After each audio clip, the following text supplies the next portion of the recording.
set 5 gitu satu. Ini berapa? Hamdan dong, 100 dong, 100 dong. Berapa yang ada Vietnam? Salah tuh deh betul. Di mana? Petra.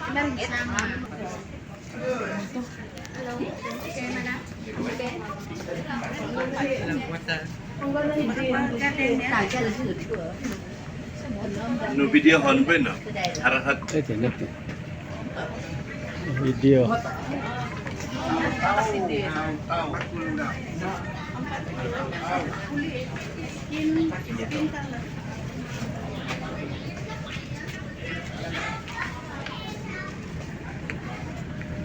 Nama kapal besar kita mau naikin.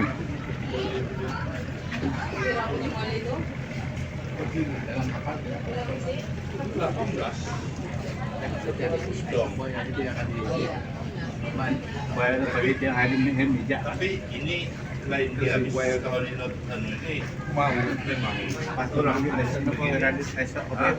binatang-binatangnya jangan kecil air dia. Kalau dia tuh yang indot yang brand ini ya.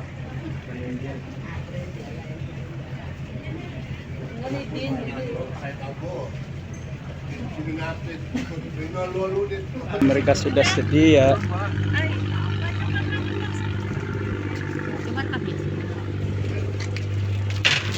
Oke, pura-pura jalan. Oh, ano Ini ba? video ini.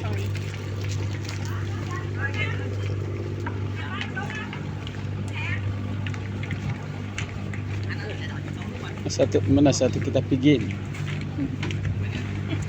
Sini. Biasanya saya akan mengambil video. Ya, kami dua ini videografi.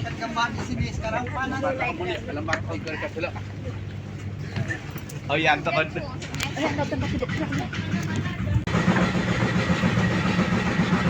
Yang kita kontok, kita kontok. Dan pada itu mereka. Ya. Ando sa dati kita ya. Ano ba jabot? Pancing. Kan? Ya. Pancing. Kamu jadi dia. Tidak pares ko ya.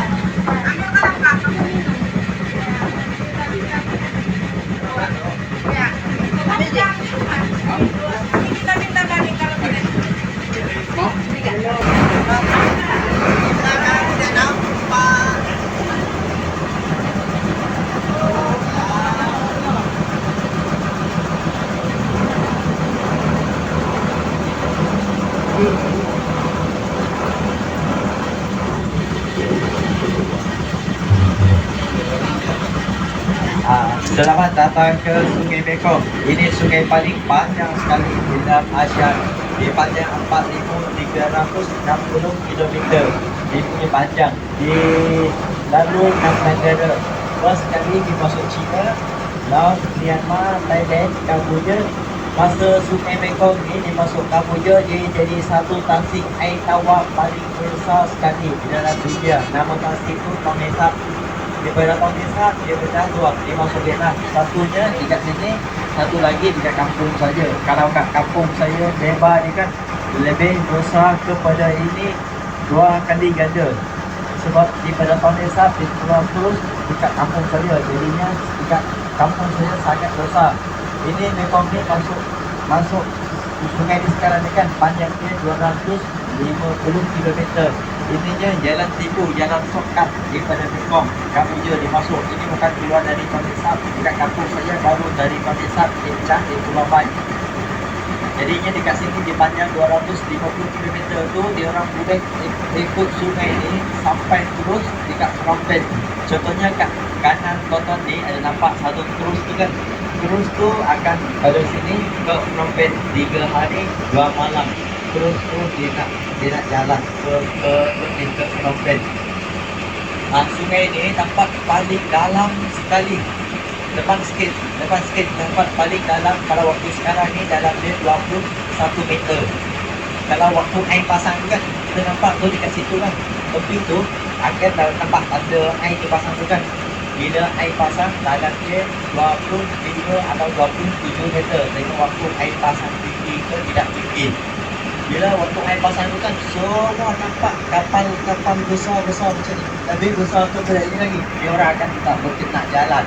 Dia nak hantar barang, kontainer macam-macam. Sungai ni dia ada satu dispersion. 1 tahun dia akan sekali. Wajib dia nak bagi. Dalam masa 3 tahun, ada 1 tahun dia bagi tinggi. Dia bagi semua kawasan-kawasan sini. Zaman dulu masa perang datang dekat sini, dia nak buat bandar Binhor ni jadi center dekat selatan. Tetapi tak jadi sebab mereka tenggelamkan kawasan sini. Lepas tu orang-orang pindah, dia masuk dekat Mochibek ke sana. So masa bila dia naik tu kan, dia naik sangat-sangat tinggi. Tetapi tempat-tempat tu kan, tanah darat sana semuanya kena banjir. Tapi satu special, pulau tidak banjir. Pulau kat kawasan ni tidak banjir. Jadinya dia orang ingat pulau ni ada binatang atau dia punya Tuhan dia orang nak angkat ke pulau. Jadinya dipanggil pulau tu nama yang haiwan-haiwan untuk Tuhan dia orang. Contohnya sebelah kiri dia nampak sekarang ni, pulau ni nama Pulau Naga. Lepas tu di depan Pulau Naga ada Pulau Unicorn. Sekejap lagi masa kita makan tengah hari ni, kita makan di atas Pulau Unik. Lepas tu sebelah Pulau Unik pula ada Pulau Pura-Pura. Di dalam 4 pulau ni yang paling sama dan yang lama sekali Pulau Pura-Pura ke sana. Bila pakai ron kita flight tinggi tu kan, nampak pulau tu bentuk dia sama betul-betul dengan Pura-Pura. Dia orang katanya di atas pulau itu kan 1 tahun akan rasa pulau bergerak sekali. Tetapi tak tetaplah hari bila-bila, tetap masa. Jadinya sentiasa tahun dia orang rasa pulau bergerak. Kalau air pun naik tinggi banjir sehingga mana-mana pun pulau tidak kena banjir. Pulau tu elok macam itu sahaja. Dia tak banjir apa-apa punya.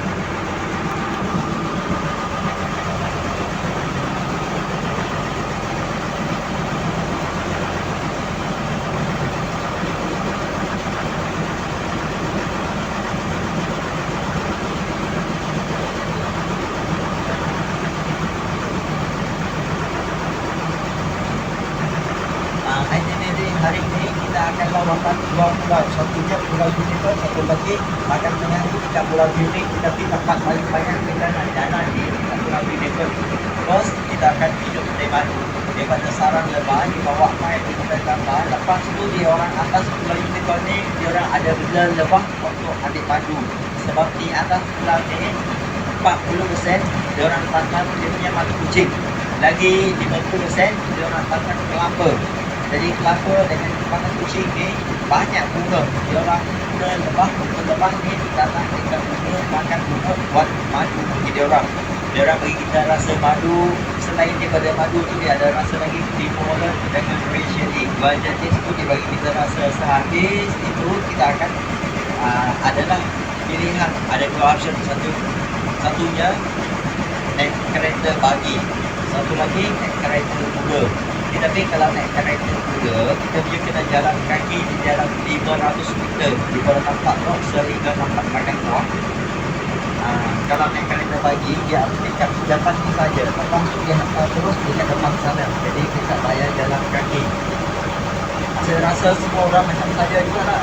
Rasa naik kereta pagi. Naik kereta kuda ni kena jalan kaki jauh sikit. Sehabis dekat kereta pagi ni kita akan naik sehabis kereta pagi kita akan datang dekat Minang Gula Kelapa. Kita nak rasa gula kelapa original, tak masuk gula.